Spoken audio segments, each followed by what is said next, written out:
start. Okay.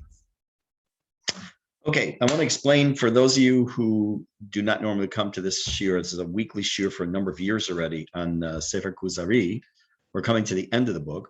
The background to this particular shiur tonight is that, and forget the whole background to the book and what it is. Basically, it's a book of philosophy written by Yehuda Levi.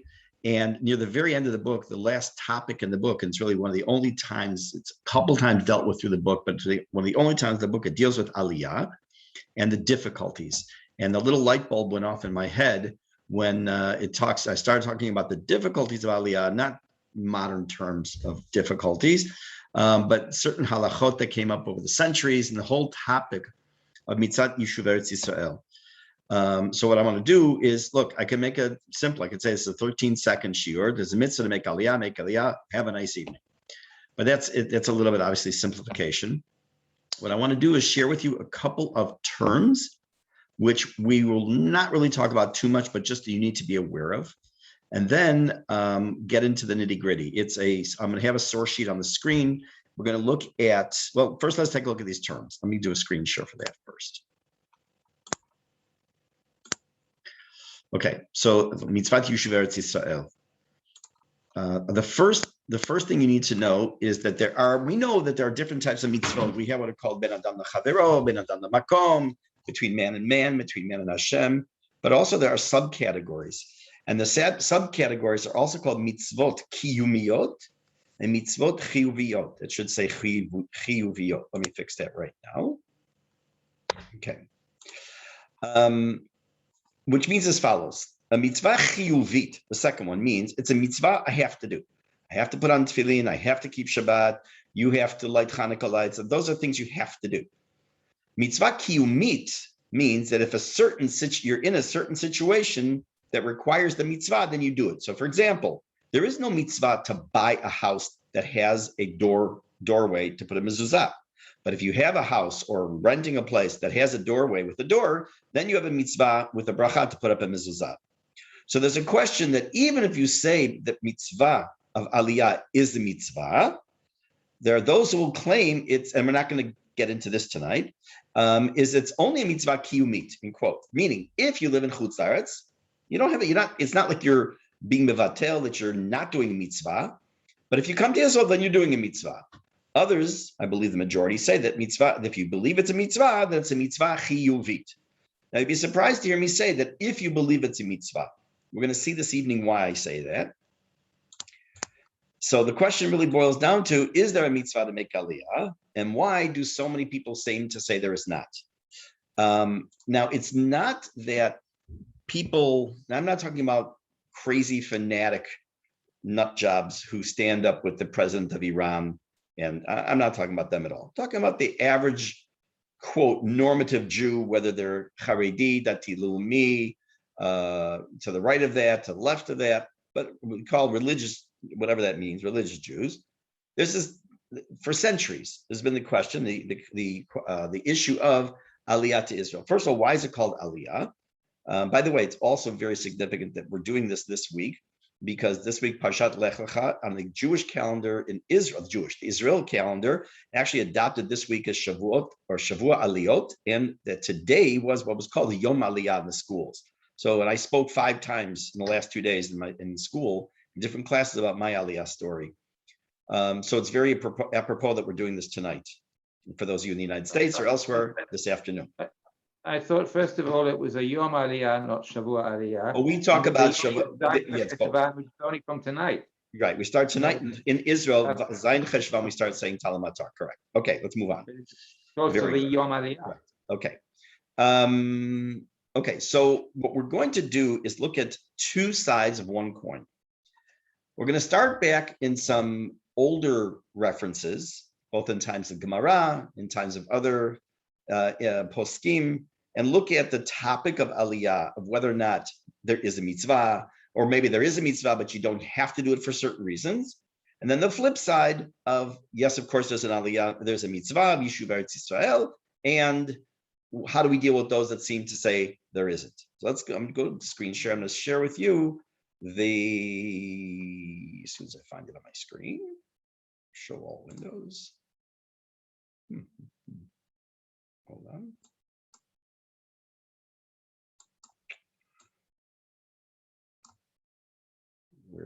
is, here it is. Got it. Sorry for the delay. Okay. This is a source sheet. It'll look daunting because it's kind of long, but don't worry about it. Some of this I'm just going to explain. The first part we're going to do are the negatives. The things that seem to indicate you should not make Aliyah, you're not allowed to make Aliyah according to some, and then we're going to go to the positives.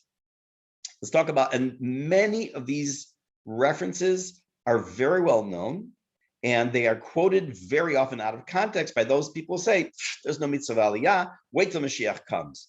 Lahavdil, lahavdil, lahavdil. When you deal with someone who's trying to show you that the so-called, quote, New Testament is the truth, they'll quote things from Isaiah and other things out of context and say, you see, it says it right here. Lahavdil, when a person wants to say, well, what about the Shlosha Shavuot, the Shalosh Shavuot, which we're going to talk about? What about the Rambam? He doesn't say anything. What about the Gemara and Ketubot? I want you to become a little bit more familiar with what I'm talking about. So here's one of the first places that we see to encounter the topic of Aliyah. Gemara and Ketubot says as follows: Tana Rabbanan, our rabbis taught, Hu omer la'alot. If the husband says it's time to make Aliyah, V'hi omeret shelo la'alot, and she says I don't want to go on Aliyah. Kofino ta la'alot. We force her to go on Aliyah. We say you have to go. V'im lav, and if she refuses, tetzei belo ktubah, he can divorce her and he doesn't have to pay the ktubah money. He omeret la'alot. V'hu omer shelo la'alot. The opposite. She says I want to go on Aliyah. He says no. Then in that case, kofino to la'alot. We force him and say you got to go. V'im lav, and if he decides he's not going on Aliyah and they get divorced, yotzi v'iten ktubah. He not only gets divorced, but he still has to pay her ktubah. So it seems, statement of the Gemara, I don't know, it seems pretty clear. Yeah, you got to make Aliyah. This is actually a Mishnah that's quoting. Comes along Tosfot. Says as follows.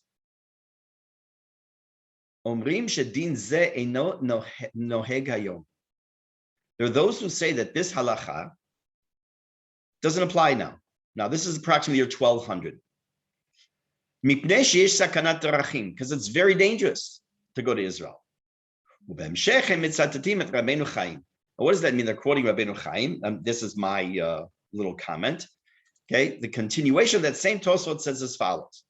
Rabbeinu Chaim, and Rabbeinu Chaim said, this is an individual quoted in Tosfot, said, De'achshav eino mitzvah, I should say eina mitzvah ladur be'eretz Yisrael. There is no mitzvah to live in the land of Israel. Why? Kiyesh, and this is unbelievably, pardon my, to be kol kavod, warped logic. Kiyesh kama mitzvot hatliyot ba'aretz, v'kama onashim, because there's so many mitzvot that are mitzvot that depend on the land of Israel, trumot, and masrot, and shmita, etc. And there are very many punishments for not doing them the right way. We can't do them. We're not smart enough and able enough to do them without getting ourselves into trouble. So the Tosfot brings two possible reasons why Aliyah doesn't need to be done. One, dangerous. Number two, who can keep all those mitzvot that are special to the land of Israel? Very strange statement of Rabbeinu Chaim, and we're going to address all these as we go through here. Now, there's something that you will hear quoted as well. Is something called the Shalosh Shavuot. Now, just as a grammatical comment, when you talk about the word Shavua as in week, you want to say multiple weeks, you say Shlosha Shavuot. But the word here I'm dealing with is Shavuah, which is an oath. It's a nekeva, it's a feminine word. It ends with a hey. It's Shalosh Shavuot. So if someone says, hey, what about the Shlosha Shavuot? You can ask them, well, what about the 3 weeks? It has nothing to do with 3 weeks. It has to do with the 3 oaths. We're going to see what this is. Amar Rabbi Yehuda, this is also quoted in the Gemara and Masechet Ketubot. I'm going to go through a number of these sources, and I'm going to kind of recap and see where we're holding. Rabbi Yehuda said, Kol ha'oleh mi Bavel le'eretz Yisrael, whoever makes Aliyah from Bavel, over be'aseh, not ma'aseh, it should be be'aseh. Okay? It should be, he is transgressing it in aseh. What is the aseh? What is the commandment? Shneimar, it says in Yirmiyahu, Bavela yuva'u v'shama yiyu ad yom pokdi neum Hashem. The Navi says in Yirmiyahu that you shall stay in Bavel until the day I redeem you. And therefore, says Rabbi Yehuda, if a person would go from Bavel to the land of Israel, they have now transgressed this statement in the Navi. Okay. Another Gemara, also still in Masechet Ketubot. I'm going to go through a few of these, then we're going to talk about them. For those of you who are familiar with Shir HaShirim, you'll notice these words. Hishbati etchem benot Yerushalayim b'tzvaot o ba'ilot hasadeh. Hishbati, Hashem says, I have made you take oaths. What are these oaths? They're as follows. Shalosh shavuot halalu lam. And the Gemara asks, what oaths are referred to in Shir HaShirim when Hashem says, I made you take an oath? Achat, number one, shelo ya'alu Yisrael b'choma. That people will not make mass Aliyah. You're not going to come all up as one group. Ve'achat, another one, shishbia kadosh baruch hu et Yisrael, shelo yimredu ba'umot. That the Hashem made us promise as a nation, as Jews, we would not rebel against the nations of the world. What does that mean? We'll see. And number three,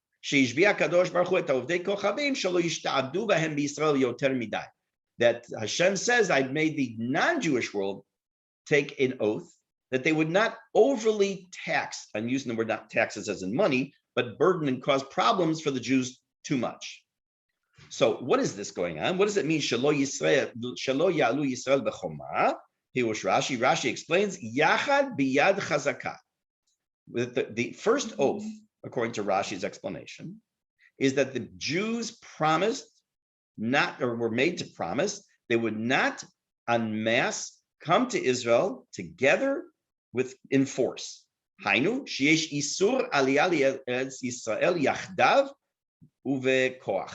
Okay, so to this point, we have a bunch of problems. If you're sitting here thinking, hey, let's make Aliyah. Number one, it seems that there were oaths that were taken by us that promised we weren't going to do nefesh b'nefesh. It seems like that we're not allowed to, let's say in the time of 1947 and before, when we didn't have shlita on the land, we couldn't come because we're rebelling against the government, or if our government's preventing them from making Aliyah. Soviet Russia was going to prevent Jews from coming to Israel. We couldn't rebel against that. And we're going to leave hanging for a moment, for a little bit, this last oath, which was made supposedly by the Umot HaOlam, or the Ovdei Kochavim, that they wouldn't enslave and cause too much problems for the Jews. Now, when you want to know if something is a halacha or not, there are a couple of things you can do. You can open up a Shulchan Aruch, and you can just take a look. Like, for example, what happens if it's Sukkot and it's raining?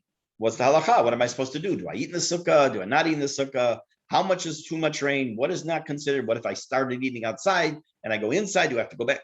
You look in the Shulchan Aruch. Also, you can look in the Rambam.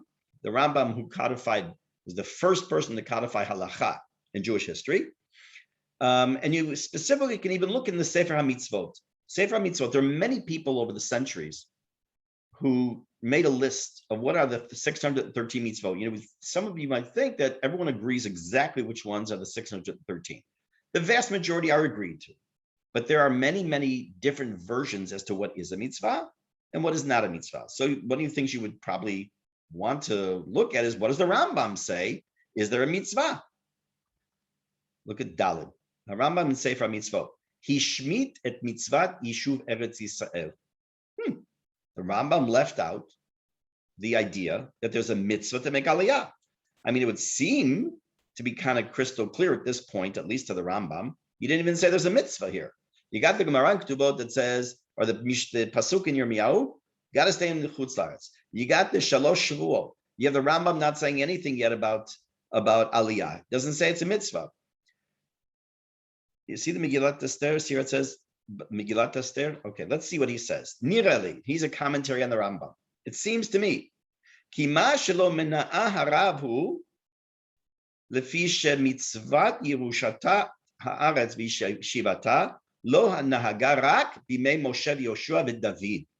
He says, I think the reason the Rambam did not include mitzvat Yishuv Eretz Yisrael is, in his opinion, that the only time there was a mitzvah to actually go into the land of Israel and settle it was the time of Moshe and Yehoshua, i.e. the first entry of the Jews into Israel over the Jordan, and David HaMelech, when he added to the land of Israel and conquered more land. And as long as they were not yet thrown out of the land after David's time, there was still mitzvah they were doing. Aval, but after that, when they were sent into Galut, remember the first, for those of you who were learning Sefer Melachim with me, we just finished it a couple months ago. We saw that there was the Jews went in 3 stages into Galut. Ein mitzvah zo noheget ledorot ad bo hamashiach. Here you go. It says, according to the Megillat Esther, there's no mitzvah. It's his opinion of what he thinks the Rambam holds, that there's no mitzvah to make Aliyah until the time of Mashiach. Now, this is one of those quotes that you will come across often, that people will say, when you ask them, no, why aren't you making Aliyah? They'll say, look at the Megillat Esther and the Rambam. Look what he says. The Rambam doesn't include it. And the Megillat Esther says, look, according to his opinion, the Rambam's opinion is, it was only mitzvah until the time of David HaMelech. Once we went into Galut, no mitzvah until Mashiach comes. That's a pretty strong statement. So up until this point, we have a problem. What's the problem? So some of you are familiar with the fact that there are many, not some of you, all of you are familiar with the fact that there are many Perushim on Chumash. We have Rashi, Ramban, Abarbanel, Meshech Chochmah, a myriad of names. There is one, which is the Abarbanel, that has a very specific method in how he analyzes a parsha. And what he does is he asks many questions in a row, and then goes back and answers them in the order they were asked, basically. So there's an old joke that says that a person could become an Am Haaretz, become an ignoramus, by learning the Abarbanel. Why? Because they sit down, they open it up on a Friday night, and they read all the questions, and they fall asleep, and they don't learn the answers ever. So all they're left with is questions. So at this point, if we were to stop this year and say, well, yeah, look, all these people who are staying in the United States or in Australia or New Zealand, wherever they're staying, they have a basis. They got a Psukim in Navi, they have a Gemara, they have Rabbeinu Chaim saying, hey, it's a problem to move to Israel because look at how many mitzvot extra you're going to have to do and all the punishments and all that. We have the Rabbi Yehuda said in Tosfot said it's dangerous. What are you going to go to Israel for? And the Rambam doesn't say anything about it. So right now it seems they're kind of stuck. Now we're going to look at the positive side. To say, okay, let me reword this. There is another old joke, which I'm sure you've all heard, but it's worth mentioning it now because it fits in here, about the scientist and the frog. You guys, you all have heard of this one before, the scientist and the frog? You just, no? Yes? Okay. Let me explain to you what the scientist and the frog is. A scientist took a frog and cut off one leg.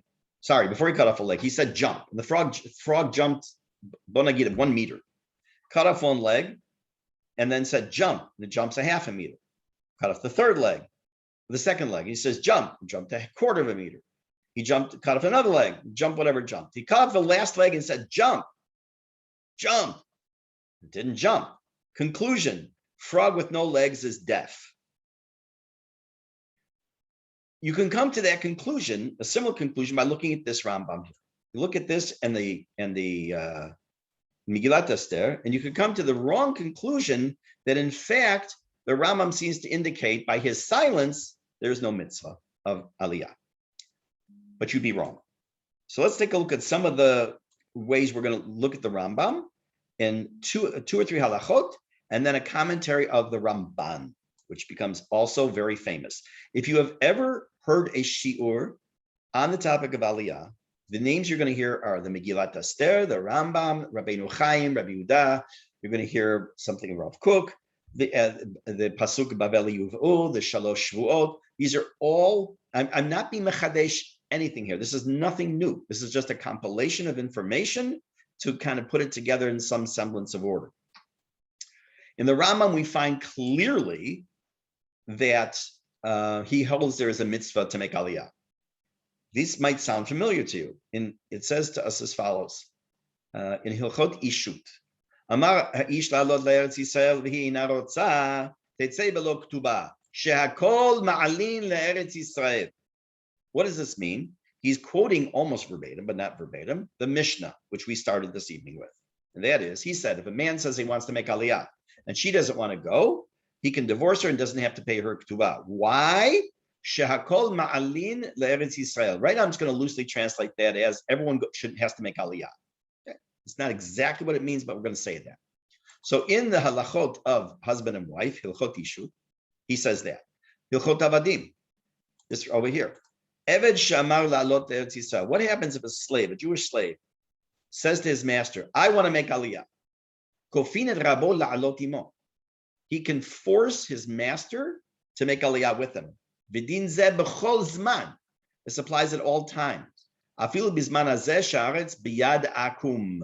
Even now, in the time of the Rambam, he said, even though the land is in the hands of non-Jews, it can be enforced, that you can force your master to take you on Aliyah.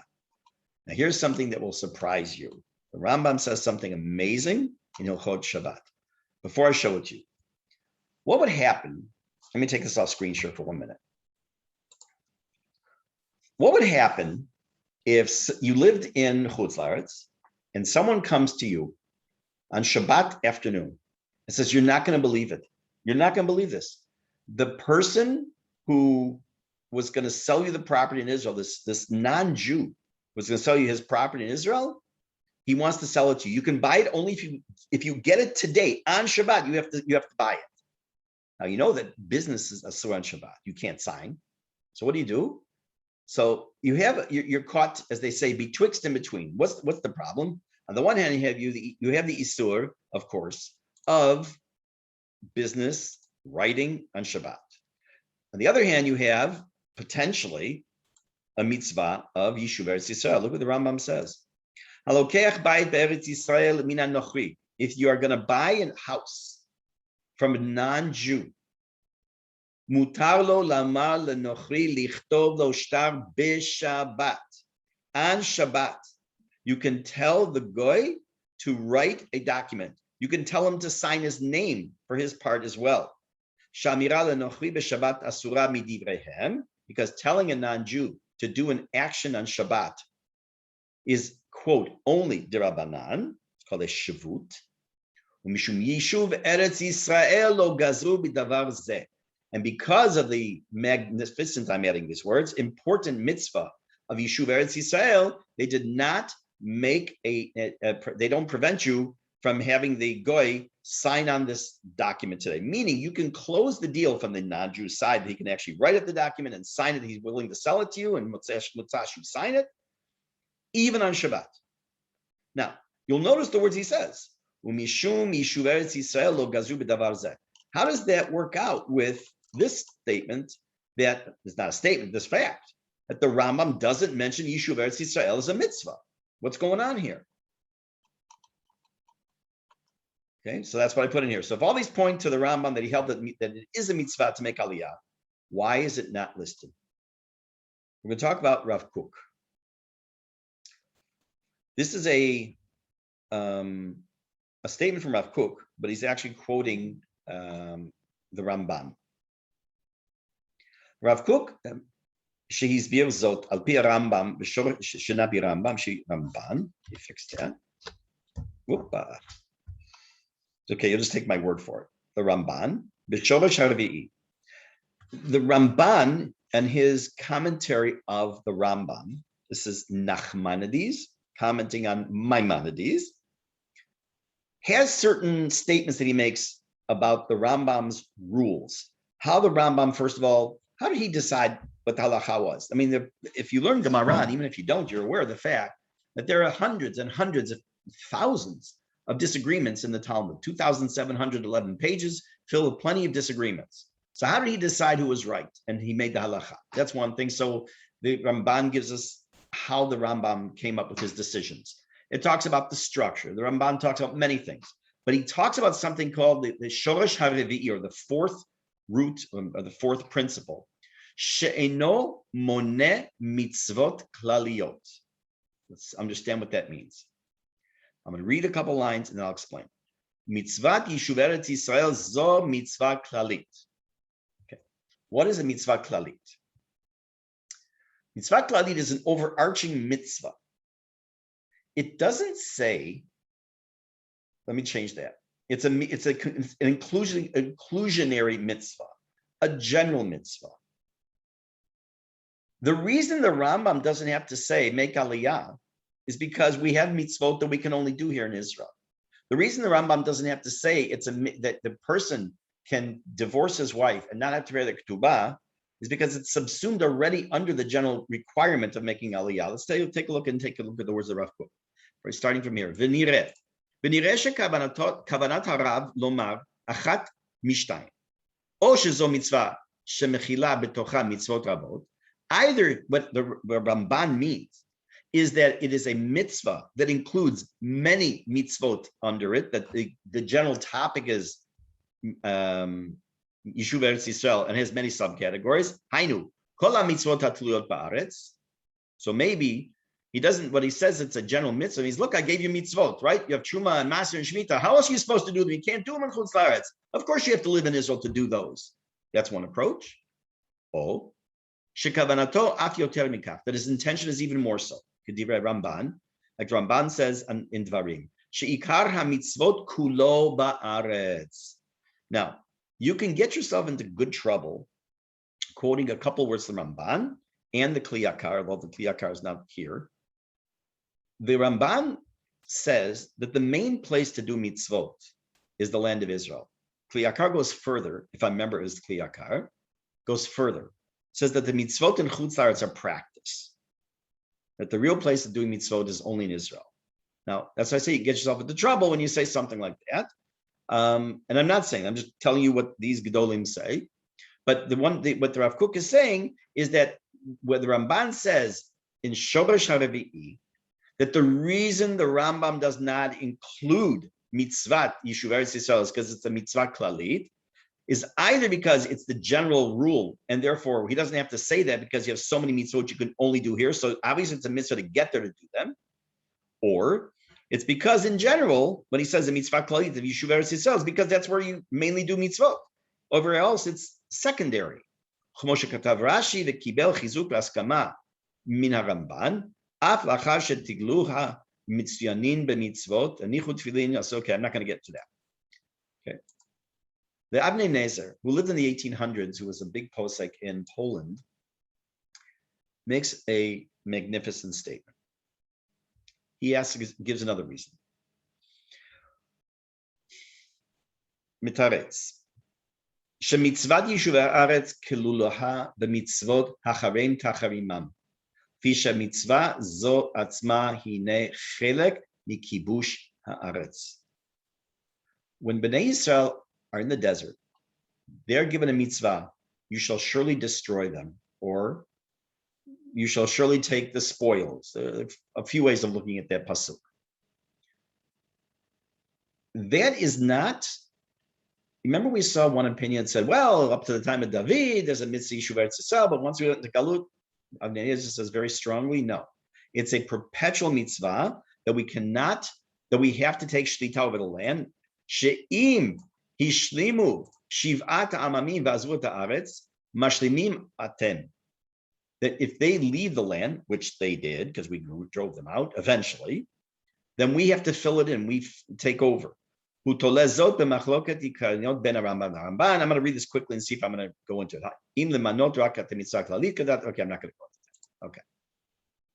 So just right now, we have a few, probably one of the biggest problems we had in the top half of this, in the negative section, was seems that Rambam doesn't seem to say it's a mitzvah.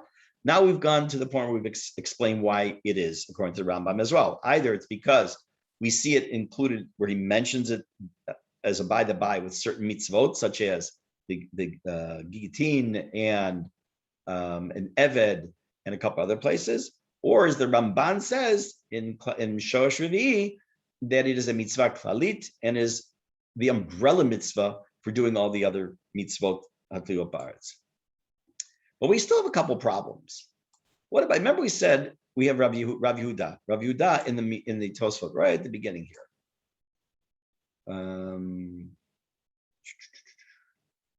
Here, right here. Amar Rav Yehuda, Kol ha'olam miBavel Eretz Yisrael over be'aseh, not ma'aseh, be'aseh. Whoever goes from Bavel, Chutz La'aretz, to Israel, makes Aliyah, is over an aseh shenemar Bavel yuva'u v'shama yiyu ad yom poktin im Hashem. You must stay in Bavel, Chutz La'aretz, and there you have to stay until God redeems you, ostensibly Mashiach. So what do we do with that? That's one. That's part one. And part two, we have Rabbeinu Chaim.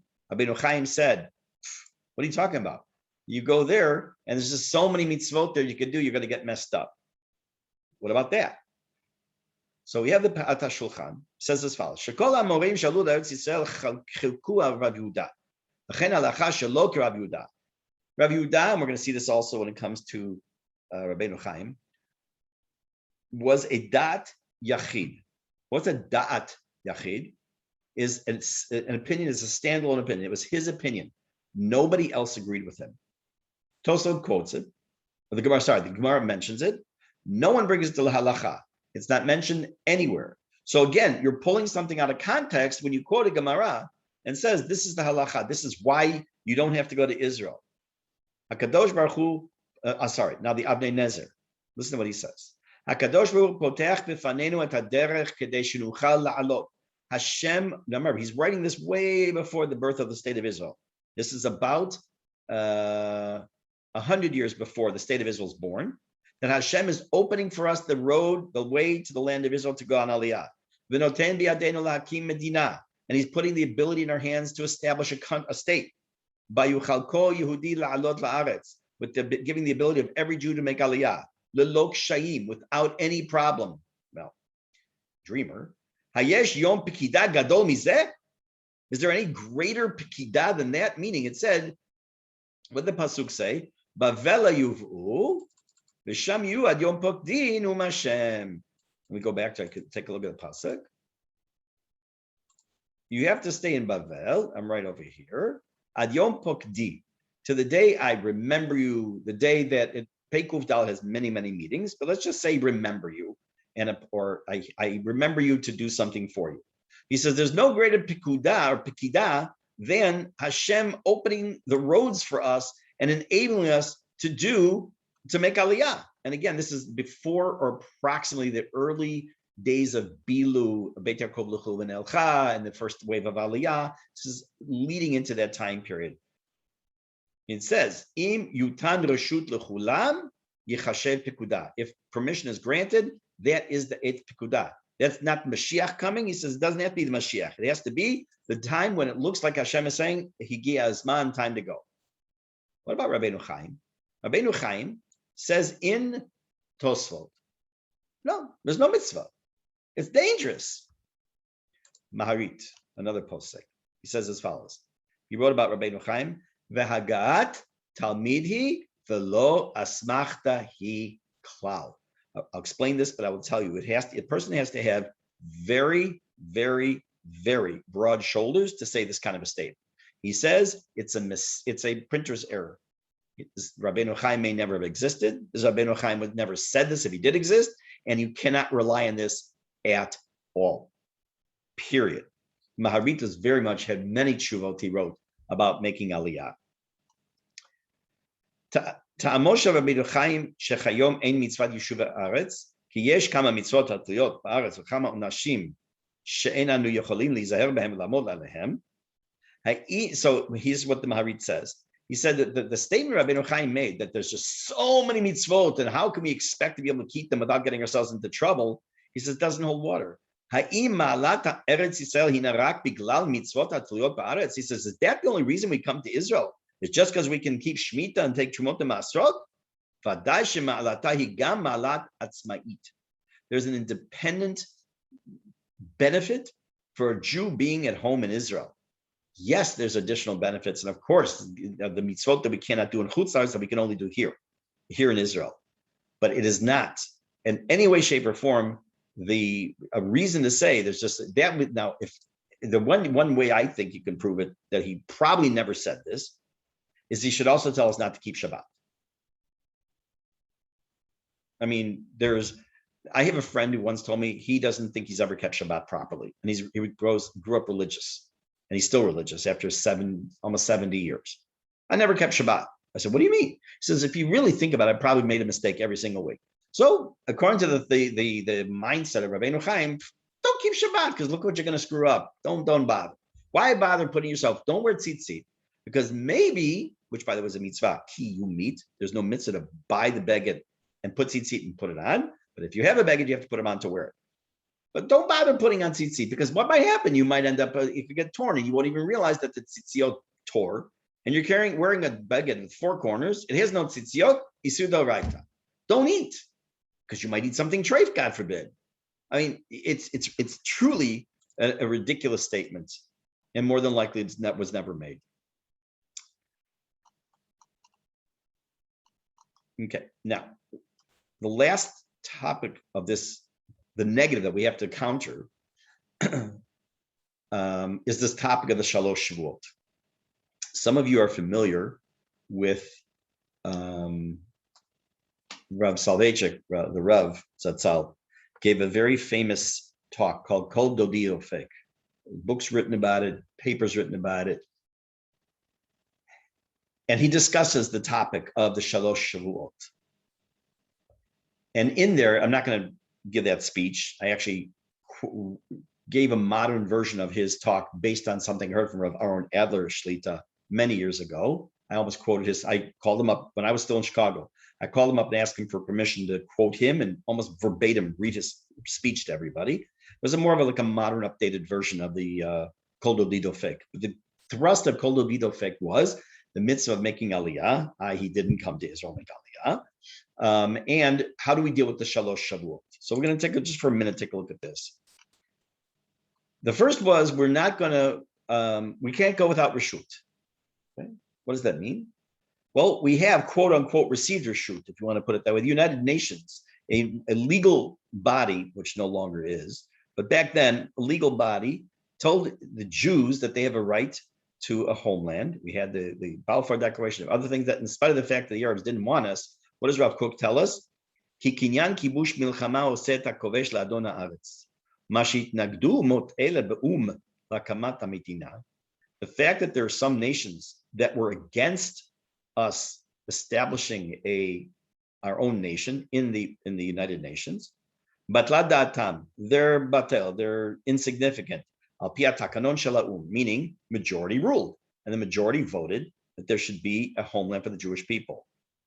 The Rambam does not include the Shalosh Shavuot anywhere. Instead, he quotes the statement of the Gemara, who says, "Kol hadar be'eretz Yisrael sharui belo avon." Whoever lives in the land of Israel lives without sin. It doesn't mean that you can do whatever you want. It's more of a philosophical statement. But what about you have a Shavuah that said we're not going to go up in mass amounts. Well, sadly, we aren't. But why should it be allowed to? Because the way a Shavuah works, the way an oath works, is that if you have a package deal, if part of that package deal is rescinded or is not met, the demands are not met, the whole package deal falls apart. What part of the Shalosh Shavuot was almost immediately fell apart? Which one? So take a look at that. Let me go back to the Shalosh Shavuot. This one. Sheishbi'a Kadosh Baruch Hu et Ovdei Kochavim shelo yishta'abdu behen b'Yisrael yoter midai. The Goyim would go easy on us, and as long as the Goyim go easy on us, we're not allowed to go la'alot b'choma. Do they go easy on us? I don't know. Let's think. Between Chmelniki massacres, pogroms, the Holocaust, Tuesday afternoon in New York City nowadays, no. So Rav Soloveitchik said that because this Shavuah was never really adhered to at all, then the entire thing is batel and muvutal, doesn't exist anymore, is not required, is not incumbent on the people of Israel. So what's the upshot of this whole thing? This is more of a become more informed consumer kind of a shear. Everyone who is on here, who will watch this at some point, maybe on YouTube, whether they live in Israel or they live outside of Israel, has to understand and realize that we are in, if a person doesn't realize that we are in the, what's called the Ikvita de Mashiach, where they kind of hear the footsteps of Mashiach coming, is deaf. And that what was said in one of the things that the Tosfot said was that it's dangerous to make Aliyah. I want you to think about the following. Picture a 12-year-old girl, Mitzvah, here right in our neighborhood. It's 12 o'clock at night, weeknight, walking from her house to another part of the neighborhood, 12 o'clock at night by herself. Then think about that same 12-year-old girl walking in Brooklyn by herself at 12 o'clock at night in her neighborhood. And I use a girl on purpose. I know it's sexist, sorry. It is to say that the getting to Israel is dangerous, because that was his implication. Getting to Israel, the way to get to Israel was dangerous. You can't say that anymore, because you can get on a plane from almost anywhere in the world and fly to Israel. It's not dangerous. It's safer than flying. It's safer than driving. A person can go by boat and it's still safer than it was in those days. In the days of the time that Tosfot, in the 1200s, 1100s, the 1200s, 1300s, was it dangerous? I'm sure there were dangerous roads and masked marauders and pirates and all that kind of wonderful, fun stuff. However, that doesn't apply anymore either. So the taking out of context, wait till Mashiach comes, the taking out of context, the Shalosh Shavuot, taking out of context, the Rambam doesn't say anything. I hopefully have demonstrated to you tonight that in fact all those are bogus. They're batel mevutal ke'afra da'ara. They are, as we say at the end of B'tikat Chametz, they're like the dust of the earth. It doesn't apply, doesn't make any sense. Is it easy to make Aliyah? Who said it's easy to make Aliyah? Is it a mitzvah to make Aliyah? Absolutely. Is it a mitzvah kiyumit or chiyuvit, which is where we started? And so those of you who came in late, I want to repeat that at the end. Is it okay? So again, chiyuvit means you have to do the mitzvah. Nikudah. You have to do the mitzvah. Kiyumit means if certain circumstances arise, such as you rent or buy a house that has a doorway, then you have to put up a mezuzah. You don't have to go out of your way to find a doorway that you don't own a place and put a mezuzah on. So is it kiyumit or chiyuvit? I mean, obviously, my personal opinion is chiyuvit on every Jew. But I think I'll leave you with one last thought. If you look in Tanakh, from Breshit, Pasuk Aleph, Perek Aleph, Pasuk Aleph, until the end of Sefer Divrei Hayamim Bet, Yerushalayim is mentioned either by name or inference. And I say inference because the word Yerushalayim doesn't appear in the Torah. It's only Hamakom Asher Yivchar, Hamakom Asher whatever, the place. Hashem mentions over 800 times in Tanakh that this is our home. I think that if Hashem came to you, I don't mean you, but someone who's sitting in the land of whatever, somewhere outside of Israel, and Hashem came to you one morning for breakfast, sat down at your table and said, look, open my book. And I want you to start flipping through there. And I want you to highlight every time I told you to live in Israel. And that this is the place that I want to dwell in. And this is the place that my Beit HaMikdash is in. And this is where David was, and Abraham, and Yitzchak, and Yaakov, and Yosef, and everybody else was. What are you doing here? Why aren't you home? I think it's going to be a hard thing to answer. So that's my my input on the topic of Mitzvat Yishuv Eretz Yisrael. For those of you who are interested in any of the sources, I'm not going to post it. Not going to post it anywhere like on Facebook. I'm going to put it in an attachment to the YouTube video, Bezrat Hashem, that this will be uploaded to by tomorrow, I hope. And you can see that there. If you have any questions in particular, you can ask now, or you can offline is also fine, but you have to unmute yourself if you can ask any question. Yeah, I have a couple of questions. You mentioned in passing, what is it? Rabbeinu Chaim is a Dat Yachid. Right. But we have plenty of cases where Dat Yachid was accepted as halakha. Right. And I think the most obvious one nowadays is Minhag Hagra in Yerushalayim. Correct. But you also use the right word, minhag. Right. Okay. Minhag, but right. It's not a minhag that was in the community. No, but when you have a halachic principle, right? But we have a halachic principle, right? Which is Rabim v'yachid, halacha ki Rabim. And generally speaking, that's the rule. Yes. Right, except that I have a problem because I grew up in a Lithuanian community. Most of the Jews were from Lithuania. Yeah. And we know that the Talmidei HaGra accepted the Gra's rulings, but his community did not. Right. And that was obvious the way we davened in Belfast. We never had a special Shir Shel Yom for the Chagim. We always said the regular Shir Shel Yom for whatever day it was. We always said V'shamru in Kabbalat Shabbat before the Kaddish, which is before Shmona Right. Esrei. So I hear what you're saying. I'm just going to repeat that this is what not just one source, multiple sources say he's a dat yachid. In this case, we don't pass like him nikuda. So okay. I'll ask afterwards. You can ask. I'll ask afterwards if it's okay. Okay. I'm going to try to remember my second question anyway. Okay. So now in the meantime, Ann can ask. Okay. Maybe I misunderstood, but there was a line about the United Nations giving their permission or whether their approval. Right. And that was in 1945. So when you mentioned, I think you mentioned the Rav Kook, is that Rav Tzvi Yehuda Kook who said that? No. Or that was. I mean, Rav Tzvi Yehuda. Sorry, Rav Tzvi Yehuda. Rav Tzvi Yehuda. It was Rav Tzvi Yehuda. Right. Right.